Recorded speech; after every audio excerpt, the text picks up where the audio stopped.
శ్మశానంలో ఆయన కూర్చోపోతే ఉగ్రభూతాలు వచ్చి ఓళ్ల మీద పడిపోయి ప్రజల్ని సత్కార్యాలు చెయ్యనివ్వవని అక్కడ కూర్చుని తాండవం చేసి వాళ్ళని కూర్చోబెడతాడు. పార్వతీదేవి అడిగింది మహాభారతం అనుశాసనిక పర్వంలో, శుభ్రమైన కైలాసం ఉండగా, ఇంత ఐశ్వర్యం ఉండగా, చింతామణి గృహం ఉండగా శ్మశానంలో ఎందుకుంటున్నారని అడిగింది.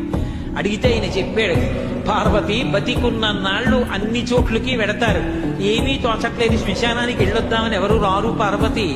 నేనంతవాణ్ణంటాడు, పొడుగ్గా ఉన్నానంటాడు, తెల్లగా ఉన్నానంటాడు, పండితుండంటాడు, పద్యాలు నాకు నోటికొచ్చంటాడు, ఉపన్యాసం చెప్పగలనంటాడు, నాకు పాటలొచ్చంటాడు, నేను నాట్యం చేస్తానంటాడు, నేను అధికారినంటాడు, నా దగ్గర డబ్బు ఉందంటాడు, నేను పాట పాడగలనంటాడు. ఇన్ని ఉన్నాయనుకున్న వాడిలోంచి ఊపిరి బయటికి వెళ్ళిపోయిన తరువాత వాడిని తీసుకెళ్లి 4 కొత్త కర్రల మీద పడుకోబెట్టి చాప చుట్టి తాడు కట్టి పైన నూలుబట్ట కప్పి తీసుకొచ్చి అన్నీ తీసేసి కర్రల మీద పడుకోబెట్టి కాల్చేస్తుంటే జీవుడు లేచి నిలబడి పుర్రె పగిలిపోయిన తరువాత కన్న కొడుకు కూడా స్నానం చేసి వెళ్ళిపోతుంటే చీకటి పడిపోయాక, అయ్య బాబోయ్ చుట్టూ ఉగ్రభూతాలు, నా వాళ్ళన్న వాళ్ళు లేరు, వీళ్ళని నమ్ముకున్నాను, ఒక్కడు లేడని ఏడుస్తుంటే నేనున్నాను రా అని చెప్పడానికి నేను కూడా లేకపోతే చచ్చిన వాడు 1000 మాటలు చచ్చిపోతారని అక్కడ ఉన్నాను పార్వతి.